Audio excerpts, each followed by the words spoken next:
जय हिंद साथियों मैं दीपक भारती आप सभी का आपके अपने चैनल भारतीय ज्ञान दर्शन पर स्वागत करता हूं। आज 24 अप्रैल है और 24 अप्रैल का इतिहास बहुत है खास, क्योंकि आज पंचायती राज्य दिवस है। जी हां, राष्ट्रीय पंचायत दिवस जिसे आप जानते हैं। राष्ट्रीय पंचायत दिवस के साथ साथ आज भारतीय क्रिकेट के भगवान सचिन तेंदुलकर जी का जन्मदिन है। और आज ही के दिन सत्य साई, आंध्र प्रदेश के पुट्टापट्टी गांव में रहने वाले सत्य साई, जिन्हें सत्य साई यानी सत्य साई अगर नाम कहें, साई भगवान के दूसरे अवतार माने जाते हैं, उनका आज ही के दिन 2011 में निधन हुआ था। तो अगर हम इन सब बातों पर चर्चा ना करते हुए जो आज मेन पॉइंट हमारा जो है, मुख्य पॉइंट है, वो है पंचायती राज्य व्यवस्था। और पंचायती राज्य व्यवस्था, जैसा कि थंबनेल में आपको दिख रहा होगा कि हमें जीवन गाथा पूरी सुनानी है पंचायती राज्य व्यवस्था की, कैसे क्या हुआ। यही टॉपिक मैंने क्यों लिया, आज ही का दिन मैंने क्यों चुना, इससे पहले ये वीडियो क्यों नहीं बनाई गई, इन सभी बातों पर हम चर्चा करेंगे। ठीक है, क्योंकि इस वर्ष जो आपके उत्तर प्रदेश एसआई की परीक्षा होनी है, उस परीक्षा का सबसे महत्वपूर्ण टॉपिक, चैप्टर जो है वो है पंचायती राज्य व्यवस्था। क्योंकि उत्तर प्रदेश में पंचायती राज्य व्यवस्था चुनाव चल रहे हैं, इसलिए ये टॉपिक और भी महत्वपूर्ण बन जाता है। तो हमें अपने प्रश्नों का कलेक्शन एसआई से थोड़ा बढ़कर रखना होगा लेवल। और जो मेरे पुराने छात्र हैं जिन्होंने ऑफलाइन पंचायती राज व्यवस्था कभी मुझसे पढ़ी थी, तो वो जरूर अवश्य देख लें, इसे अपडेट कर लें, क्योंकि वो बातें अब पुरानी हो चुकी हैं। और नए छात्र वीडियो को पूरा देखें, अंत तक देखें, क्योंकि आज की वीडियो आपने अगर नहीं देखी तो आप गलती कर बैठोगे, बहुत कुछ आप खो दोगे आज। ठीक है, तो फालतू बातें ना करते हो, चलिए शुरुआत करते हैं पंचायती राज्य व्यवस्था की। ठीक है, तो आज का चैप्टर ही आपका है पंचायत। पंचायत की अगर हम बात करें, पंचायती राज्य व्यवस्था की बात करें, और साथ साथ में यहीं पर हम ऑब्लिक में कर लें, स्थानीय कर लें। स्थानीय अगर हम बात कर लेते हैं तो यहां दो बात है, पंचायत और स्थानीय। पंचायती राज्य व्यवस्था, स्थानीय स्वशासन व्यवस्था, दोनों की बात हम साथ साथ करते चलेंगे। और बहुत ध्यान से एक कॉपी पेपर ले लीजिए, नोट करते चलिएगा। ठीक है, जिससे आप बहुत से प्रश्न भी होंगे, क्योंकि मैं लिखने पे कम भरोसा करता हूं, बोलने पे ज्यादा भरोसा करता हूं, तो आप उसे लिखते चलिएगा। ठीक है, अब अगर हम बात करते हैं कि इसकी जो शुरुआत है वो कैसे हुई, तो बात यहां शुरू होती है। अगर हम बात करें तो 1882 का एक अधिनियम है, जिसे कहते हैं यहां पे प्रस्ताव, कह लें ये प्रस्ताव है। ठीक है, एक प्रस्ताव पारित किया गया था 1882 में। उस समय भारत का जो वायसराय है वो है रिपन, और आप सभी जानते हैं रिपन ने 1881 में पहली 10 वर्षीय जनगणना करवाई थी, आपको पता होगा।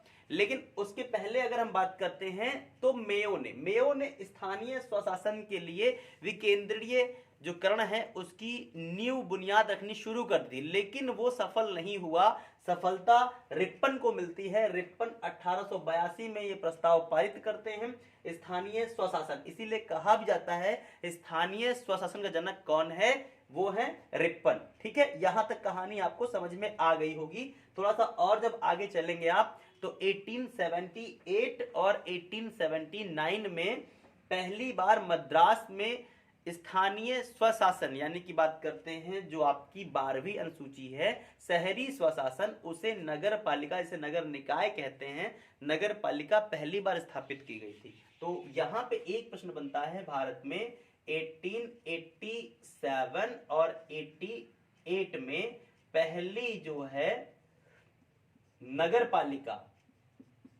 पालिका कहां खोली गई थी? नगर पालिका ये मद्रास में खोली गई थी।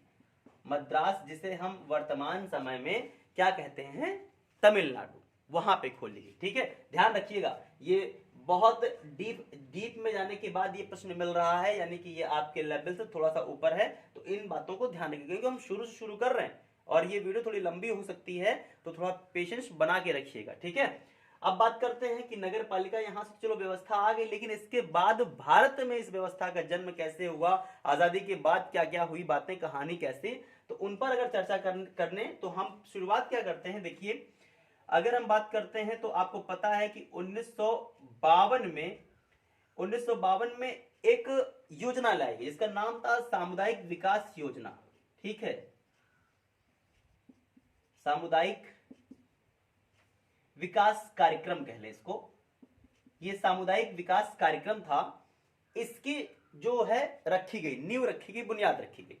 ठीक इसी के एक साल बाद अगर हम बात करते हैं तो 1953 में एक आया राष्ट्रीय विकास योजना। ठीक है भाई, राष्ट्रीय विकास योजना आई। अब इन दोनों योजनाओं की जांच करने के लिए, दोनों योजनाओं ने क्या काम किया, कैसे काम किया, इन दोनों योजनाओं की जांच के लिए 1957 में बलवंत राय, ये आप पढ़ रखे, बलवंत राय जी को जानते हैं। एक बलवंत राय जी हैं, एक बलवंत सिंह जी हैं, ध्यान रखिएगा। बलवंत सिंह संविधान सभा में एक सदस्य के रूप में है, जबकि बलवंत राय संविधान सभा के सदस्य नहीं है। ठीक है, ये ध्यान रखिएगा। तो इन्होंने इनका जो टीम है गठित किया, बलवंत राय मेहता जो समिति है वो इन दोनों की जांच के लिए बनाई गई। इसको किसके आधार पर बनाया गया, तो इसको जो बनाया गया वो कहते हैं दूसरी पंचवर्षीय योजना। ठीक है, यहां पे मैं लिख दे रहा हूं, ठीक, दूसरी पंचवर्षीय योजना के तहत पर इसको बनाया गया था।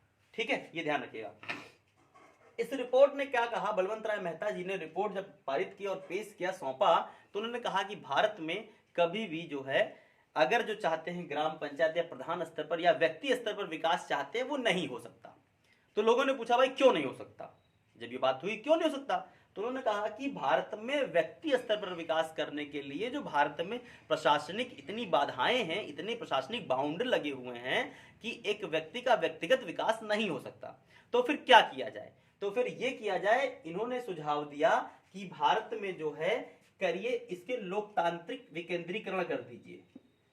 ठीक है, लोकतांत्रिक विकेंद्रीकरण कर दीजिए।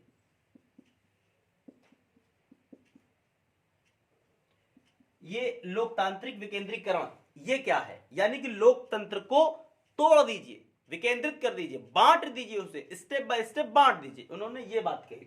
अब यहीं पे एक प्रश्न बन जाता है अच्छा खासा, हालांकि ये आरओ का बनेगा प्रश्न, कि भारत में लोकतांत्रिक विकेंद्रीकरण का जन्मदाता किसे कहा जाता है, बलवंत राय मेहता को कहा जाता है।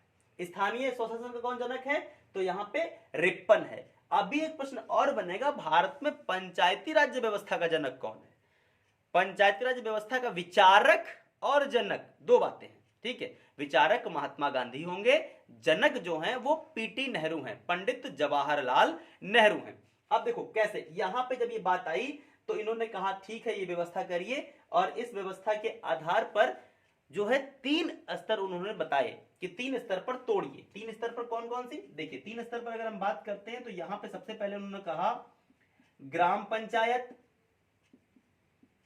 पंचायत, उसके बाद इन्होंने कहा पंचायत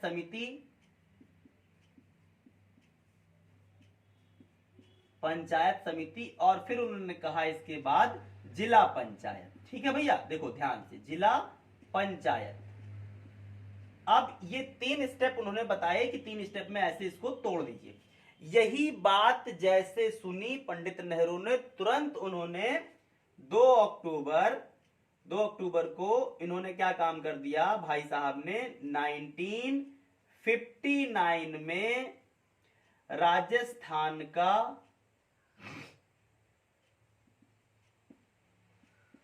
राजस्थान के नागौर जिले,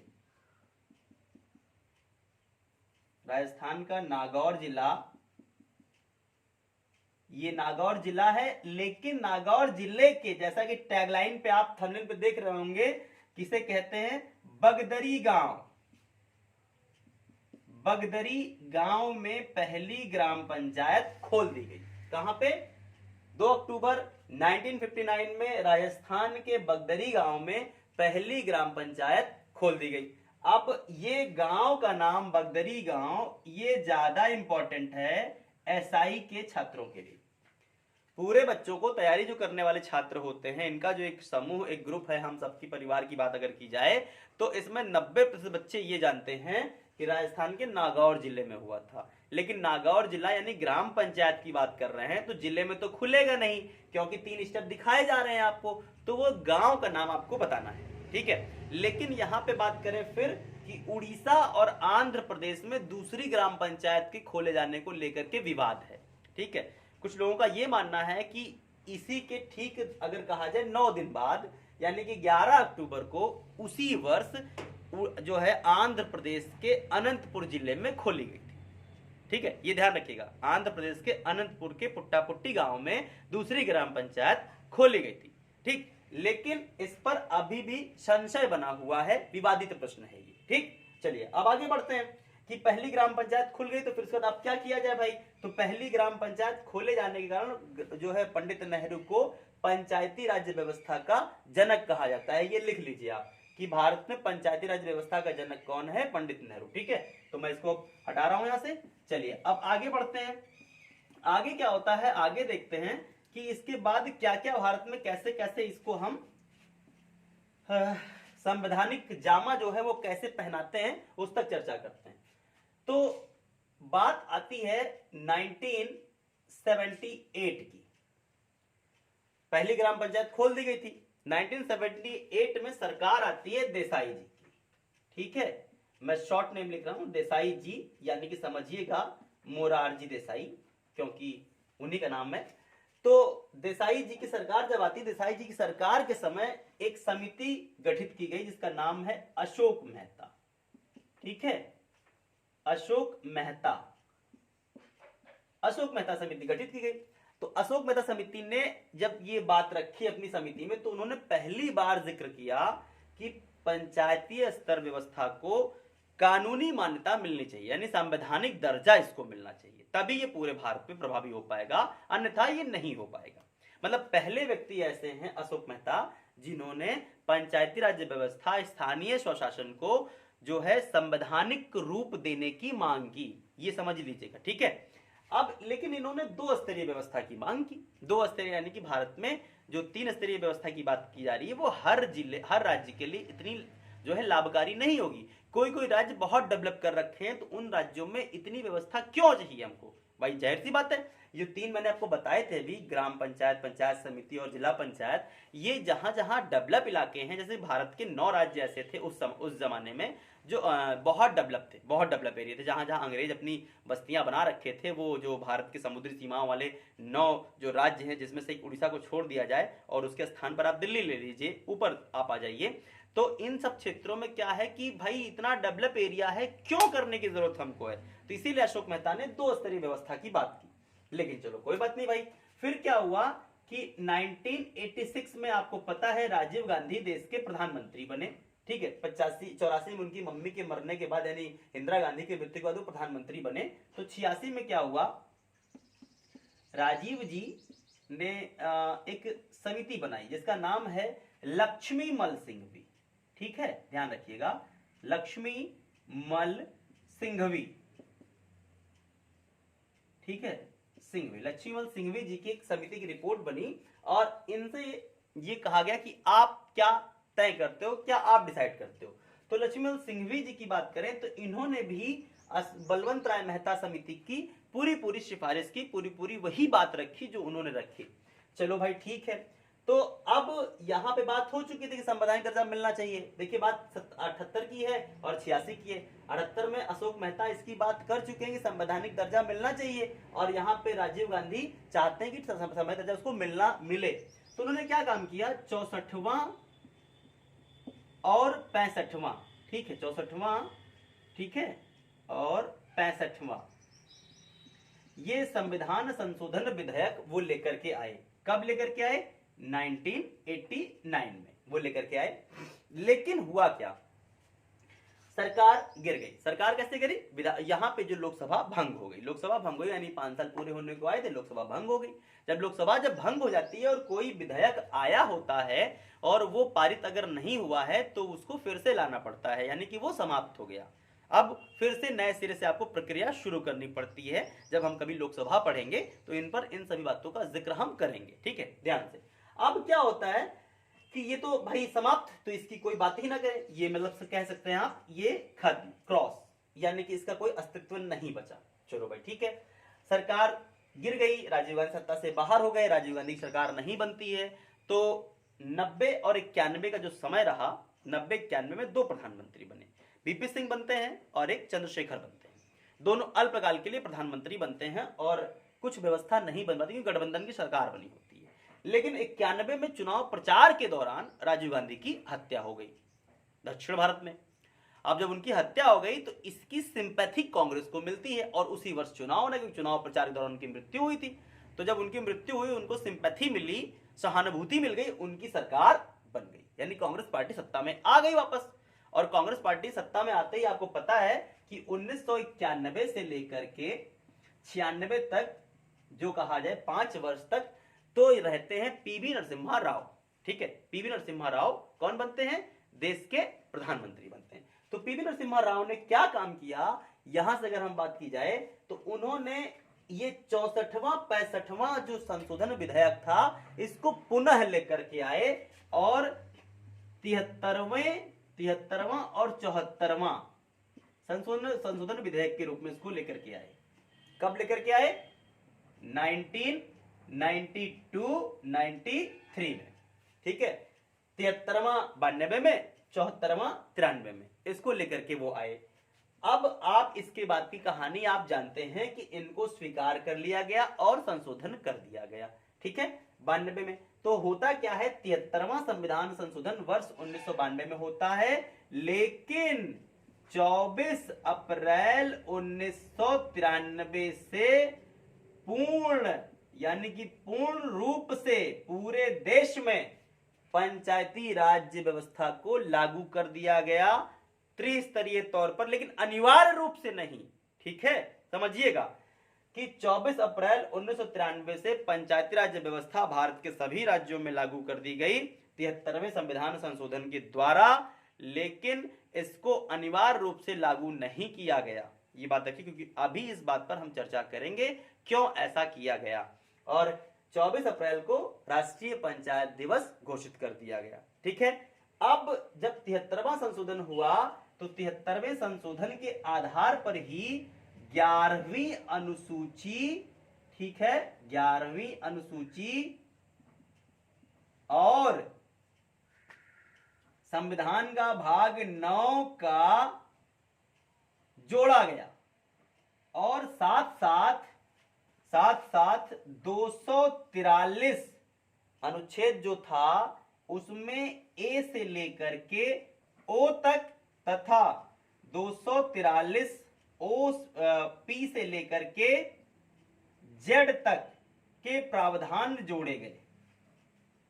भारतीय संविधान के एकमात्र ऐसा अनुच्छेद 243 अनुच्छेद है जिसमें ए से लेकर के जेड तक की जो खंड बाई खंड व्याख्यान दिए गए हैं, और किसी अनुच्छेद में इतना बड़ा विस्तार आपको नहीं मिलता है। अगर आप 19 की बात करते हैं तो 19 में 19 जी तक ही प्रावधान यानी 7 मिलते हैं, लेकिन यहां 26 प्रावधान मिलते हैं।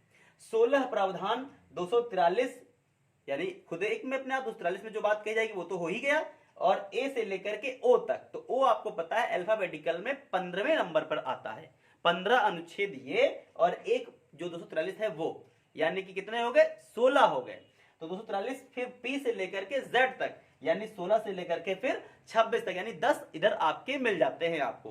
तो ये पूरा एकमात्र ऐसा भारतीय संविधान का अनुच्छेद है जिसमें ए से लेकर के जेड तक के कॉन्सेप्ट दिए हुए हैं।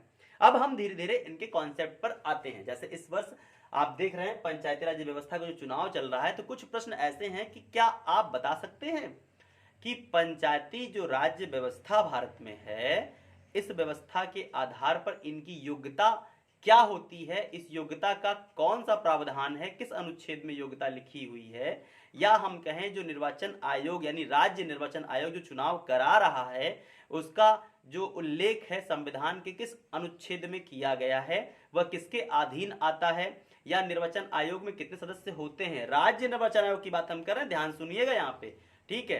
फिर जो खर्चे होते हैं चुनाव को लेकर के, यानी पंचायती राज व्यवस्था या स्थानीय, यानी कि जो वार्डन होता है ना, जो आपका पार्षद का चुनाव ना होता है, इन सब खर्चों के पैसे कहां से आते हैं, उनका उल्लेख संविधान में किस अनुच्छेद में किया गया है, ये सारी बातों को अब समझने का समय आ गया है अनुच्छेद के आधार पर। ठीक है, चलो आगे बढ़ते हैं।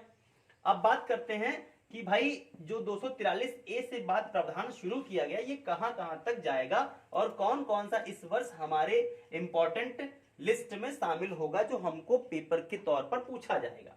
तो सबसे पहले आप बात करेंगे 243 ई की बात करेंगे। ठीक है, ए बी सी डी की बात अभी हम करेंगे, लेकिन पहले ई समझ लें आप। ई में क्या है, अगर हम बात करते हैं ई के हिसाब से देखा जाए तो यहां पे कार्यकाल है। ठीक है, कार्यकाल का बात किया गया है यहाँ पे कि पंचायती राज व्यवस्था जो होगी उसका कार्यकाल कितना होगा। पहले जब ये संशोधन 73वां नहीं हुआ था तो राज्य के लोग, यानी राज्य की सरकारें इसको भंग कर दिया करती थी। कोई जरूरी नहीं 5 साल, लेकिन यहीं पर 5 वर्ष का कार्यकाल इसका लिखा हुआ है, 5 वर्ष। ठीक है भैया, 5 वर्ष का कार्यकाल यहाँ पे हो गया। अब एक प्रावधान यहां से फिर निकल करके आता है, पूछता है कि भैया ये बताओ कि जो अशोक मेहता ने कहा था कि 2 स्तरीय व्यवस्था, तो जिन राज्यों में लागू नहीं होगी उनकी क्या समय सीमा, क्या जनसंख्या, क्या कुछ बताया था। तो आप यहां पे लिखेंगे 243 जी की बात करें, 243 जी में कहा गया था कि उन राज्यों में जिनकी आबादी 20 लाख, आबादी नहीं मतदाता 20 लाख से कम होंगे, वहां पे जो मध्यम स्तर का जो पंचायती राज व्यवस्था के 3 स्तर बताए गए थे आपको, ग्राम पंचायत, पंचायत समिति और जिला पंचायत, तो पंचायत समिति उन राज्यों में लागू नहीं होगी। ठीक है, ये समझ लीजिएगा अभी, क्योंकि अभी बहुत सी बातें फिर हैं जो आप शायद नहीं जानते हैं, और ये यकीन मानिए इस वीडियो को देखने के बाद बहुत सी जानकारी आपको नहीं मिलने वाली, एग्जाम के काम की मिलने वाली है। तो 20 लाख की जहां आबादी जिस राज्य में कम होगी उस राज्य में ये 2 स्तरीय व्यवस्था लागू नहीं होगी। आबादी से मतलब यहाँ पे ये है वोटर्स, मतदाता हमें देखने हैं। ठीक है, चलो भाई अब बात करते हैं फिर क्या होता है यहाँ पे। फिर एक प्रावधान पूछता है कि 243 है, 243 में जो इनका जो चुनाव होगा वो कैसे होगा। तो चुनाव के लिए 243 के में निर्वाचन, यानी कि राज्य यहां पे लिखा जाएगा, राज्य निर्वाचन आयोग, राज्य निर्वाचन आयोग की स्थापना 73वें संविधान संशोधन वर्ष 1992 में 243 के तहत की गई थी। ये जो राज्य निर्वाचन आयोग है इसके सदस्यों की नियुक्ति, यानी एक ही सदस्य इसमें होता है, इसकी नियुक्ति कौन करता है, राज्यपाल करता है। यह व्यक्ति कौन होता है, यह प्रशासनिक सेवा, जो भारतीय प्रशासनिक सेवा में जो कार्यरत यानी रिटायरमेंट हो जाते हैं उन्हीं का हम करते हैं। ठीक है, ये होते हैं। अब यहीं पर फिर एक निकल करके आता है कि भैया ये बताओ कि ये जो निर्वाचन आयोग होगा ये जो काम करेगा, तो जो खर्चा वर्चा होगा ये खर्चा वर्चा कौन झेलेगा भैया, क्योंकि आप जानते हैं राज्य और केंद्र के बीच खर्चों का जो बंटवारा है वो वित्त आयोग करता है। ठीक है, अनुच्छेद 280 दोनों में बांट देता है, लेकिन राज्य ही खर्चा कर रहा है, यानी कि 2 स्टेप हमारे पास थे, एक केंद्रीय व्यवस्था, एक राज्य व्यवस्था। अब तीसरी व्यवस्था हम लेकर के आ रहे हैं स्थानीय व्यवस्था। तो स्थानीय व्यवस्था का खर्चा कहां से आएगा, तो इसलिए राज्य ने क्या काम किया, संशोधन के आधार पर 243 आई और वाई में वित्त आयोग का गठन किया गया, यानी कि राज्य वित्त आयोग। यहां पे राज्य शब्द जरूर भैया लिखिएगा वरना आप गलती कर बैठोगे, राज्य वित्त आयोग। ठीक भैया, राज्य वित्त आयोग। अब मेरा एक प्रश्न है आप सभी से, राज्य वित्त आयोग का गठन अगर आई और वाई के तहत है तो ये बताएं उत्तर प्रदेश राज्य वित्त आयोग के वर्तमान अध्यक्ष कौन हैं और ये उत्तर प्रदेश के कौन से वित्त आयोग के अध्यक्ष हैं। ऐसे आप देख रहे हैं 15वें वित्त आयोग भारत के अध्यक्ष इस समय कौन है, पहले भारतीय वित्त आयोग के अध्यक्ष केसी नियोगी हैं। तो ऐसे ही यूपी पे प्रश्न बनता है कि उत्तर प्रदेश राज्य के जो वित्त आयोग के प्रथम अध्यक्ष कौन थे और वर्तमान में अध्यक्ष कौन है, और ये कौन से वित्त आयोग के अध्यक्ष वर्तमान में हैं, या यूपी में कौन सी जो वित्त आयोग चल रहा है इस समय, ये आपको ध्यान में रखना है। ठीक है, अब बात करते हैं यहाँ पे फिर क्या, फिर यहाँ पे देखिए ये जो प्रावधान बता दिया गया राज्य वित्त आयोग यानी कि सब इन सब की जिक्र करेगा, उल्लेख करेगा। अब यहाँ पे एक अच्छा सा प्रश्न ये बन जाता है कि भैया बताओ इनकी योग्यता क्या है। यानी कि अगर हम बात करें कि राज्य जो पंचायती राज व्यवस्था है या स्थानीय व्यवस्था है, इसकी योग्यताओं का उल्लेख यानी कैसे इसका मेंबर बनेंगे, कैसे आप क्या करोगे, इनकी क्वालिफिकेशन कहाँ क्या लिखी हुई है, तो वो देखते हैं 243 एफ में। अगर हम बात करते हैं तो एफ में योग्यता है। योग्यता यानी कि जो आप पढ़ते हैं ना 21 वर्ष की आयु, ये 21 वर्ष की जो आयु है ये कहां लिखी है, यही प्रश्न है कि पंचायती राज व्यवस्था के सदस्य बनने के लिए न्यूनतम आयु 21 वर्ष होनी चाहिए। इसका उल्लेख संविधान के किस अनुच्छेद में किया गया है, तो वो है 243 एफ में किया गया है इसका उल्लेख। अब यहां से एक प्रश्न और अच्छे बनते हैं, जरा सा देख लेते हैं कि क्या आपको पता है कि भारत में कितने ऐसे राज्य हैं जहां पर जो 73वें संविधान संशोधन द्वारा कहा गया कि त्रिस्तरीय पंचायती राज व्यवस्था लागू होगी, वो लागू नहीं होती है, यानी कि वो राज्य इसके अधीन अंतर्गत नहीं आते हैं। तो देखते हैं यहां पे क्या होता है। यहां पे अगर हम बात करते हैं तो सबसे पहले मैंने आपसे कहा था ग्राम पंचायत, ठीक है, ग्राम पंचायत, बहुत ध्यान समझिएगा यहां पे, यहीं पर आपको थोड़ा सा खेल खेलना है। पंचायत, फिर मैंने आपको लिखा था पंचायत समिति, पंचायत समिति, ठीक है भैया। फिर मैंने आपको लिखा था यहां पे जिला पंचायत, ये त्रिस्तरीय है, ठीक है, जिला पंचायत। आप जानते हैं इसका जो प्रमुख होता है, मार्कर चेंज करूं ताकि आपको सही समझ में आ जाए, इसका जो प्रमुख होता है वो होता है सरपंच, ठीक है, और उप सरपंच, ठीक है, यहां पे उप सरपंच, ठीक। इसका जो पंचायत का होता है अध्यक्ष होता है प्रधान, प्रधान या उप प्रधान, ठीक। अब बात करते हैं इसका क्या होता है, इसका होता है जिला प्रमुख, जिला प्रमुख या उप जिला प्रमुख, ठीक है, उप जिला प्रमुख, ध्यान समझना भैया। अब ये कहा जाता है, एक प्रश्न बन जाए कि बताएं पंचायती राज व्यवस्था में तीनों स्तरीय जो व्यवस्थाएं हैं इसमें कौन सा ऐसा पद है जिसका चयन या जिसका चुनाव प्रत्यक्ष और अप्रत्यक्ष होता है। समझ रहे प्रश्न को, इनमें से कौन सा ऐसा पद तीनों स्तर पर कौन सा है जिसका जो चुनाव है प्रत्यक्ष या अप्रत्यक्ष रूप से होता है। तो आप ये जान लीजिए, ये सरपंच महोदय को छोड़ दें, इनका जो चुनाव होगा वो राज्य विधान मंडल तय करेगा कि प्रत्यक्ष होगा या अप्रत्यक्ष होगा।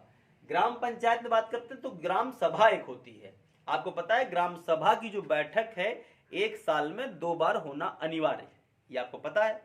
इस बैठक के जो कार्य होंगे वो कार्य राज्य विधान मंडल यानी कि राज्य की जो संसद है वो तय करेगी। और कार्य कितने हैं, यानी कहा जाए आपको पंचायती राज व्यवस्था में कितने कार्य उल्लेखित हैं, तो वो 29 कार्य उल्लेखित हैं। और ये कार्य कितने दिए जाएंगे किसको किसको, ये राज्य का विधान मंडल तय करेगा, यानी कि राज्य की संसद तय करेगी कि गांव के यानी कि जो पंचायत समिति है, ग्राम पंचायत या जिला पंचायत है, इन सबको कुल मिलाकर 29 जो कार्य हैं तो कितने कार्य देने हैं कितने कार्य नहीं देने हैं, ये समझ लीजिएगा, ठीक है। वर्तमान समय में सबसे अधिक कार्य अगर कहा जाए तो राजस्थान की जो पंचायत है उसके पास हैं, कुल 23 कार्य उसके पास हैं। अपने यूपी के पास वर्तमान समय में अगर कहा जाए तो अभी 18 ही कार्य यूपी के पास हैं। बहुत ध्यान समझिएगा कि यूपी भी स्ट्रॉन्ग करना है। साथ ये जो आज की जो टॉपिक है, आज की जो टॉपिक है वो एसआई परीक्षा को मद्देनजर रखते हुए है, और खास तौर पर ध्यान रखिएगा कि इसमें बहुत से ऐसे प्रश्न हैं जो आपके कई बड़ी परीक्षाओं में काम आएंगे, ठीक है। अब यहां पे बात होती है इन सभी का जो चुनाव है वो प्रत्यक्ष होता है। इन सभी का जो चुनाव है ये जो है ये प्रत्यक्ष है। वो भाई साहब सरपंच महोदय का चुनाव जो है अप्रत्यक्ष रूप से। ठीक है, यहां तक बात समझ में आ गई। चलो अब आगे बढ़ते हैं। अब मैंने आपसे कहा था कि 73वां जो संविधान संशोधन था वो भारत के किन किन राज्यों पे प्रभावी नहीं है। ठीक है, इसका उल्लेख बकायदा आर्टिकल में उल्लेखित किया गया है भाई कि इसका जो है वो क्यों नहीं होंगे। समझिए, एक आपका आता है नागालैंड, ठीक है, नागालैंड। एक आपका है मणिपुर और एक आपका है मिजोरम। ठीक, ये जो तीन राज्य हैं, इन तीन राज्यों में 73वें संविधान संशोधन के द्वारा पंचायती राज्य व्यवस्था का जो प्रावधान है वो लागू नहीं होता है। साथ साथ में आप जानते हैं कि भारत के सभी राज्यों में त्रिस्तरीय व्यवस्था की बात की गई है, लेकिन भारत के वर्तमान समय में 6 राज्य ऐसे हैं जो 2 स्तरीय पंचायती राज्य व्यवस्था को फॉलो करते हैं और शेष राज्य त्रिस्तरीय करते हैं।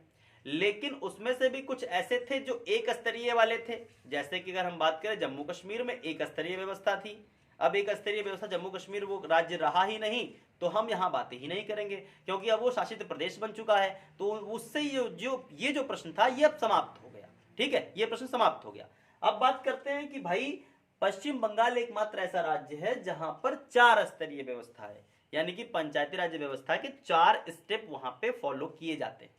ठीक है, इन राज्यों में होते ही नहीं है और 2 स्तरीय व्यवस्था राज्य मैंने आपको बता दिए। अब एक प्रश्न यहां से अच्छा सा बनता है कि बताओ भैया कि पश्चिम बंगाल में 4 स्तरीय पंचायती राज्य व्यवस्था है, लेकिन पश्चिम बंगाल के किस जिले में 73वें संविधान संशोधन द्वारा कोई भी व्यवस्था नहीं लागू है? बताओ, उत्तर दो आप हमें, अभी हम आपको बताते हैं। तो वो आपका है एक जिसे कहते हैं दार्जिलिंग। ठीक है,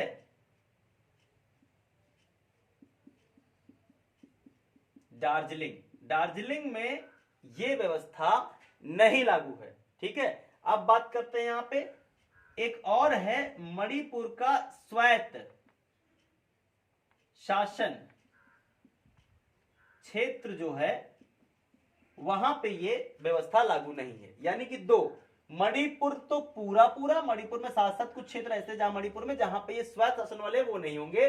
नागालैंड तो आपका था ही, मिजोरम तो था ही, और दार्जिलिंग का वो क्षेत्र दार्जिलिंग में जहां पे स्वायत्त शासन व्यवस्था होगी वहां पे ये व्यवस्था बिल्कुल नहीं होगी। क्योंकि समझ रहे हैं आप इसको, ये 5वीं और 6ठी अनुसूची की ओर इशारा करते हुए कह रहा है कि भैया ये बताइए कि 6ठी अनुसूची में क्या है, जनजाति क्षेत्रों में सरकार का कोई भी, राज्य सरकार का कोई भी वहां पे जो प्रवेश है, जो कार्यक्रम है, ये प्रतिबंधित होगा। आपको पता है, तो उसी की जिक्र करते हुए इसको ये प्रावधान दिया गया है कि 73वां जो संशोधन था 1992 में पंचायती राज व्यवस्था थी, जो अगर हम सब में लागू कर देंगे तो हमारे वो जो क्षेत्र हैं 4 राज्य जिसे कहते हैं ना, क्या है, अगर कहें एटीएम से कहा था असम, त्रिपुरा, मेघालय, मिजोरम, इन क्षेत्रों में ये प्रावधान लागू नहीं होंगे, आपको पता है। लेकिन 3 राज्य ऐसे हैं जहां पर नहीं होता है, लेकिन जनजातीय क्षेत्रों में इसका स्तर है, वो अपने स्तर पर इसकी व्यवस्था को करते हैं। वो ऐसे ग्राम सभा होती है, गोकुल होता है, कुलापति होता है, वैदिक काल में अगर हम बढ़े उनका हम जिक्र करेंगे यहाँ पे। ठीक है, चलो आगे बढ़ते हैं। फिर यहाँ पे देखते हैं एक और खास बात कि 2018 में, जैसा कि वीडियो का प्रश्न जो है, वीडियो आपने फॉर्म भरा था और उसका पेपर हुआ था वीडियो 2018 में। 2018 में एक प्रश्न आया था, क्यों आया था ये भी जानिएगा, कि इसी से पंचायत से था, क्योंकि उस वर्ष ये हुआ इसलिए पूछा गया कि कहा गया था कि बताएं पंचायती राज व्यवस्था की 25वीं वर्षगांठ। मैंने तो शब्द जो प्रश्न है मैंने खोल दिए, प्रश्न ऐसे नहीं था कि पंचायती राज व्यवस्था की जो है सिल्वर जुबली किस वर्ष मनाई गई।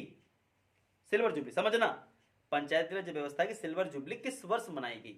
अब समझना 18 में इस प्रश्न का पूछे जाने का कारण क्या है, क्योंकि आपको पता है कि 1993 में पूरे देश में इसको लागू कर दिया गया 24 अप्रैल से। ठीक है, तो अब 25वीं वर्षगांठ यानी कि अगर हम बात करें सिल्वर जुबली एक 25 पर है, फिर गोल्डन जुबली 50 पर है, फिर आता है आपका डायमंड 75 पर है, फिर प्लैटिनम आता है आपका 100 पर आता है। तो इन सबको ध्यान रखिए। मूवी में, फिल्म में कहते नहीं कि ये हमारी शादी की जो है सिल्वर जुबली है, ये हमारी शादी की गोल्डन जुबली है। तो जरा उन सब चीजों से भी जीएस के प्रश्नों को निकालते रहा करिए। जीएस आपके आसपास यानी कि कह सकते हैं ईवीएस की तरफ फैली हुई है, वातावरण की तरफ फैली हुई है। बस आपको समझना है, उसमें से प्रश्न अपनी परीक्षा के लिए निकालना है। ठीक है, तो अब अगर भाई यहां जरा जोड़ो 25 वर्ष 93 में जोड़ो तो साफ साफ दिखा रहा है, ये देखो 5 और 3 8, यानी कि 8 आ रहा है 18। 2018 में 25 वर्ष पूरे हो गए, पंचायती राज व्यवस्था की सिल्वर जुबली पूरी हो गई। लेकिन हमारे बहुत से छात्रों ने क्या गलतियां की, ऑप्शन में ऐसे बना के रखा गया था 1957 में 25 जोड़ लो भैया, ठीक है, 1992 में 25 जोड़ लो भैया, ठीक है, पहली ग्राम पंचायत। उसके बाद बहुत से लोगों ने इसमें यह कर रखा था 1959 में 25 वर्ष जोड़ लो भैया। ये 4 ऑप्शन बनाने के बाद जो वर्ष बनेंगे वो वर्ष ऑप्शन में डाल दो। आधे से ज्यादा बच्चे यही लगा के आएंगे कि पहली ग्राम पंचायत 2 अक्टूबर 1959 को जो है राजस्थान के नागौर जिले के बगदरी गांव में खोली गई थी। तो 25 वर्ष जोड़ करके वो अपना उत्तर दे देंगे। लेकिन क्या ये सही है आपका? जैसा कि मैं आपसे प्रश्न करता हूं कि बताओ भाई, जीएसटी के भारत में लागू होने की जो सिल्वर जुबली है वो कब मनाई जाएगी, यानी कि 25वीं वर्षगांठ कब मनाई जाएगी? तो अब आपको पता है कि पंचायत जो जीएसटी है, यहां पे मैं टॉपिक थोड़ा हटा रहा हूं, जीएसटी है, इस जीएसटी को लागू हुए 1 जुलाई बात करते हैं 2017 में ये लागू हुआ था, ठीक है, आपको पता है। लेकिन अगर हम बात करें कि संशोधन 16 में ही हो गया था, तो बहुत से लोग 16 से लेके चलेंगे, लेकिन जब लागू होता है उसी से हम वर्ष को कंटिन्यू करते हैं, ठीक है। तो यहां पे जब आप 25 जोड़ोगे तो 7 और 5 12, यानी कि 2, यानी कि कहें 42 में हम 25 वर्ष पूरे कर लेंगे, ठीक है, ये बिल्कुल ध्यान रखिएगा। अब चलिए यहां से फिर कंटिन्यू आगे करते हैं कि कैसे हम क्वेश्चन को आगे लेके यहां से नए क्वेश्चन को बना सकते हैं। अब यहां से एक प्रश्न बनता है, जैसे इस बार प्रश्न बन सकता है कि पंचायती राज व्यवस्था का जो कार्यकाल है वो कब से कब तक होता है, यानी कब से प्रारंभ होता है। तो पंचायती राज व्यवस्था का जो कार्यकाल है वो सभा की पहली बैठक, यानी शपथ ग्रहण के बाद जो पहली बैठक होगी उसी दिन से हम उसको कंटिन्यू लेकर हम चलेंगे, ठीक है। तो अब यहाँ पे कुछ प्रश्न नए आपके सामने मिले आपको। एक अधिनियम और भी है, हाँ यहाँ पे एक बात और करनी थी आपको, एक चीज रह गई इसमें बताने को आपको, वो चीज कि जो नागालैंड, मणिपुर, मिजोरम में ये जो लागू नहीं होता है तो यहाँ कैसी व्यवस्था होती होगी, यानी कि यहाँ के राज्यों में अगर लागू नहीं है तो क्या होता होगा यहाँ पे, ठीक है। यहाँ पे अगर हम बात करें तो यहाँ की जो व्यवस्था है वो कैसे चलती है, तो यहाँ की व्यवस्था के लिए एक बहुत अच्छा सा कॉन्सेप्ट है, वो कॉन्सेप्ट आया 1996 में, उसे बोलते हैं पीसा, ठीक है, पीसा, इसे पैसा बोलते हैं, पीसा बोलते हैं। पीसा एक एक्ट है, ठीक है, एक एक्ट है, ये एक्ट आया 24 दिसंबर 1996 में, ये अधिनियम आया, ठीक है। पीसा एक्ट फुल फॉर्म क्या है? पंचायती, यहाँ पे जो है एक्सटेंशन, यहाँ पे शेड्यूल और यहाँ पे एरियाज, इसका फुल फॉर्म है, ठीक है। अब यहाँ पे देखना, पंचायती, एक्सटेंशन, शेड्यूल, जो एरिया है, जो क्षेत्र है, इन क्षेत्रों की बात करें तो इन क्षेत्रों में जहां पे ये लागू नहीं होते हैं उन क्षेत्रों में पीसा अधिनियम के तहत यहाँ पे व्यवस्था देखी जाती है। स्थानीय जो व्यवस्था होती है उसमें जो राज्य सरकार की जो योगदान होते हैं उसमें योगदान बहुत कम होते हैं और ये अपना खुद एक क्षेत्र तय करते हैं, विकास कार्यक्रम के तहत होता है। तो इसमें पीसा के अधिनियम के आधार पर ही व्यवस्था लागू होती है, क्योंकि वहां का विकास कैसे होगा भाई, अगर हम बिल्कुल छोड़ देंगे तो विकास कैसे होगा, विकास बिल्कुल नहीं हो पाएगा, तो कुछ ना कुछ तो बनाना पड़ेगा। तो ये भी एक प्रश्न बनता है, पीसा एक्ट भारत में कब प्रभावी हुआ? तो पीसा एक्ट ये एसआई के लिए भाई वेरी गुड प्रश्न है, बहुत अच्छा प्रश्न है एसआई के लिए, जिसे कहते हैं लल्लन टॉप प्रश्न, इस बार का ये जिसे कहते हैं हाईलाइटेड प्रश्न बन सकता है कि पीसा एक्ट किन किन राज्यों पर प्रभावी है, तो वो आपके सामने राज्य लिखे हुए हैं। पीसा एक्ट भारत में कब लाया गया? 24 दिसंबर 1996 को पीसा एक्ट लाया गया था, ठीक है, ये समझ गए आप यहाँ पे। तो आई होप बहुत संक्षेप में मैंने पंचायती राज व्यवस्था को समझाने का प्रयास किया, इसकी जीवन गाथा आपको बताई, कैसे कैसे ये व्यवस्था शुरू हुई, कहाँ कहाँ से इसका जन्म हुआ। थोड़ा सा इसमें रह गया क्योंकि आप जानते हैं कि मैंने आपसे कहा ना कि अनुच्छेद अगर बात करें 243 से मैंने लिखा था यहाँ पे 243 A2O ये पंचायत के बारे में है, और 243 P2Z की बात करें तो ये आपके स्थानीय स्वशासन के बारे में है। तो इन सब के बारे में भी विस्तृत चर्चा हम नहीं करे हैं क्योंकि आपको पता है कि समय का ध्यान भी रखना है, क्योंकि बहुत ज़्यादा लंबी वीडियो हो जाती है तो उसमें आप बोर होने लगते हो। जब कभी आपको ऑफलाइन क्लास करने का मौका मिले तो जरूर ये क्लास करिएगा, क्योंकि इस क्लास में बहुत सी बातें हैं जो बाई फेस बैठकर बात करने का मजा ही कुछ और होता है। और हाँ, जो भी रह जा रहा है, ऐसा नहीं है कि मैं इनको ऑनलाइन आप तक नहीं पहुंचाऊंगा, कि ये बात बोलकर मैं आपको इंसिस्ट कर रहा हूं कि आप मुझ तक आओ ही तभी मैं आपको पढ़ाऊंगा, ऐसा नहीं है साथियों। कुछ अभी जानते ही हैं कि नया आशियाना बनाने में कितना समय लगता है, और फिर से सब कुछ शुरू से शुरू करना है तो थोड़ी पूंजी, थोड़ा सब कुछ, इन सब का ध्यान रखते हुए जैसे ही लाइव आना शुरू होगा तो इन सब लाइव में यानी कि 2-2 घंटे 1.5 घंटे की क्लास हम कंटिन्यू कर सकते हैं। अभी क्या है, अभी हमारे पास संसाधन की कमी है, तो अभी हम इतनी लंबी वीडियो को नहीं बना सकते हैं, ना अपलोड कर सकते हैं। तो इसलिए चीज़ों को संक्षेप में, जो इंपॉर्टेंट चीज़ें हैं वो डिलीवर की जा रही हैं, और बहुत जल्द जो छात्र नहीं मुझ तक पहुंच सकते हैं उनका भी ध्यान रखा जाएगा और उनके लिए पूरी तरह से विस्तृत क्लास दी जाएगी। ठीक है। और जैसे कि आप सभी को मैंने बताया कि आज सचिन तेंदुलकर जी का जन्मदिन है, तो 24 जो अप्रैल है उनका बर्थडे के रूप में होता है। भारत के पहले क्रिकेट के भगवान, जी हाँ, दूसरे क्रिकेट के भगवान जो हैं वो विराट कोहली जी हैं। यो गूगल महाराज जी बताते हैं कि दूसरे भगवान विराट कोहली हैं। तो ये भी एक खेल जगत का प्रश्न बन जाता है, अच्छा सा वो रखिएगा। और अगर कहें सत्य साईं जी, यानी कि साईं भगवान के दूसरे अवतार, साईं भगवान जानते हैं ना, सच्चिदानंद सदगुरु साईं महाराज की जय। तो वो साईं भगवान जी के दूसरे अवतार सत्य साईं, जिनके बहुत बड़े फॉलोअर सचिन तेंदुलकर रहे हैं। और 24 अप्रैल उनके जन्मदिन के दिन ही 2011 में सत्य साईं जी का निधन हुआ था। उनके गांव पुट्टापट्टी में ही निधन हो गया था, आंध्र प्रदेश में जन्मे थे वो। तो उनको भी आज के दिन श्रद्धांजलि भाई हमारी ओर से और हमारे चैनल की ओर से, हमारे चैनल परिवार की ओर से, सभी की ओर से उनको भीगी पलकों पर याद करते हैं, नमन करते हैं, और सचिन जी को उनके जन्मदिन की हार्दिक शुभकामनाएं देते हैं। और आप सभी को राष्ट्रीय पंचायत दिवस यानी वर्षगांठ की जो राष्ट्रीय पंचायत दिवस है उसकी ढेर सारी शुभकामनाएं। और इनको एक बार वीडियो जरूर देख लीजिएगा, जो जो काम के पॉइंट्स बनते हैं उनको लिखते चलिएगा, और कमेंट्स बॉक्स में जो मैंने प्रश्न किए हैं आपको कमेंट्स जरूर करिएगा। तो आज के लिए इतना रखता हूँ साथियों, जय हिंद।